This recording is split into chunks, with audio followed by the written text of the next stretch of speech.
Bonjour, bienvenue sur ma chaîne. Aujourd'hui, lundi 14 juillet 2025, je fais un retour avec complément d'informations à propos de la disparition de Lily et Jack Sullivan le 2 mai 2025 en Nouvelle-Écosse. En résumé de ma dernière vidéo, j'ai décidé d'apporter des légères modifications à mon interprétation. Donc, je maintiens qu'au départ, ils ne sont pas sortis d'eux-mêmes de la maison. Quelqu'un est intervenu probablement pour les faire sortir parce qu'on avait la force avec la porte. Pour moi, ils ne sont plus vivants malheureusement. Et vous irez voir les cartes du bas de mon premier tirage. Je pense qu'avec le diable au début, il est question de substance, de conflit. Quelqu'un pourrait être retourné au domicile pour une question d'argent pour se faire payer probablement. Cette personne a rencontré un problème, a pété les plombs et il est arrivé quelque chose de grave. Pour moi, il y a quelqu'un qui va craquer sous la pression et qui va finir par parler, mais on avait la justice inversée. C'est pas certain que on va finir par mettre la main au collet du coupable. J'ai décidé d'aller voir plus en détail avec l'oracle haut. En partant, j'ai ressenti que c'était comme si c'était l'âme de Lily qui me parlait et qu'elle ne voulait pas tout me dire parce que c'est très récent. Peut-être qu'elle-même ne sait pas tout. En tout cas, j'ai senti que l'information est en partie bloquée. Je vous montre les cartes que j'ai jugées pertinentes et qui me parlent. Ici, ça peut soit nous dire de lâcher prise, que les enquêteurs vont trouver le coupable éventuellement, ou qu'un enfant est libéré d'un adulte. On a détruire avec la forêt. On nous montre ici que soit c'est pas vrai qu'ils étaient dans la maison le matin ou que c'est pas vrai qu'ils sont partis d'eux-mêmes. Ces deux cartes nous disent qu'il y a eu des nouvelles informations par rapport à leur absence à l'école. Donc, les enfants étaient peut-être même pas à la maison le 2 mai lorsque la mère a signalé la disparition. Si on tient compte des cartes précédentes, si par exemple les enfants étaient partis en promenade avec des membres de la famille, on a dit qu'ils ont été vus la veille de leur disparition et que le matin où ils étaient censés revenir, les membres qui avaient les enfants disent à la mère et son conjoint « On ne vous ramène pas les enfants pour X raisons ». Les parents signalent leur disparition mais mentent pour protéger les membres de la famille, mais surtout les enfants, parce qu'on voit ici qu'effectivement, il peut y avoir un danger à vouloir les sauver. On voit que c'est une organisation rigide qui ne fait pas de compromis. Pour moi, ces cartes-là nous montrent qu'il n'y a pas juste une personne qui fait semblant, il y en a au moins deux. Ils sont plusieurs à jouer la comédie. Ici, ça pourrait nous dire que de l'extérieur, il n'y a rien qui paraît ou paraissait de ce qui se passait dans la maison, par exemple. Ou à propos des enfants ou des preuves, c'est pas visible. Une personne s'est mise dans l'embarras lorsqu'elle est partie, où les enquêteurs la suspectent. La mère est partie, on sait qu'elle a même bloqué son ex-conjoint sur les réseaux.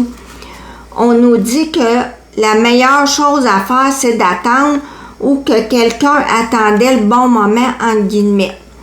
Ça tourne autour de l'argent, ça revient et pour la troisième fois avec la carte casino, on parle de dette. Il y a quelqu'un qui demandait de l'argent.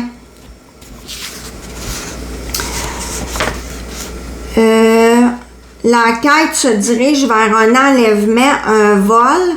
Un enlèvement d'enfants, c'est un vol en quelque sorte de personne. Prémédité, quelqu'un avait des mauvaises fréquentations ici.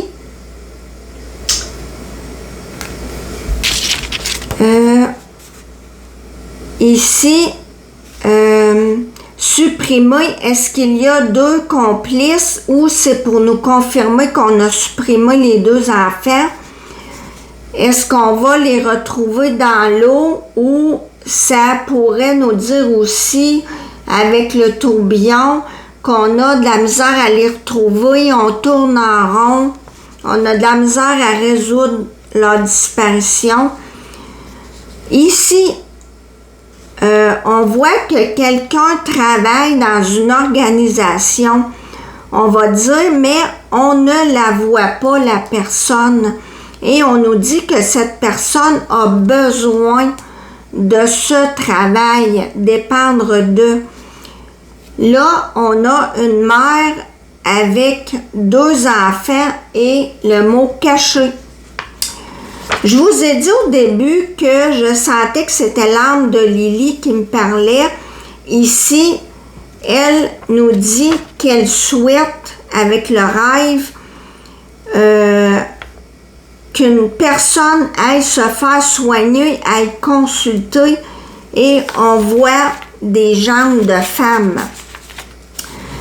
Elle nous dit aussi que quand cette personne-là consomme, c'est pas chic, avec la disgrâce. Et je pense qu'elle ne comprend pas pourquoi l'enquête n'avance pas plus vite. J'ai pigé d'autres cartes. Ici, on nous parle d'un endroit où est-ce que c'est venteux, il y a des arbres. Et j'ai demandé pourquoi. Et on a la vengeance, un complot, une âme perdue, la défaite, une lutte. On parle encore d'une dette, gambler, un escroc, voyez-vous, on a encore de l'argent sur la table. Et cette carte-là, qui nous rappelle ici l'armée, ok? Et on voit le mot règle, pour moi, ça me fait penser à règle, règlement de compte. Pour moi, c'est une dette de consommation, si vous voyez ce que je veux dire. Et j'ai demandé qui a fait ça à mon oracle. Et ici, j'ai des dreadlocks qui pourraient être aussi une couette, des tresses, et indienne ou amérindien. Et ça m'a fait penser que je me souviens pas où j'ai vu passer ça, que soit que cet endroit-là, c'est une réserve indienne ou c'est tout près d'une réserve, mais j'ai vu passer ça. Donc, ça pourrait être quelqu'un qui est à la tête, ok, d'un réseau de trafiquants. Voilà, encore une fois, je vous répète que c'est un tirage de cartes à des fins de divertissement seulement. Ce ne sont que mes opinions, une lecture de cartes. Merci de m'avoir écouté. À la prochaine, je vais peut-être vous faire un 3e vidéo. J'avais d'autres cartes que je voulais piger. Alors, si je trouve que c'est pertinent, je vous présenterai un 3e vidéo sur ce sujet. Merci de m'avoir écouté. À la prochaine!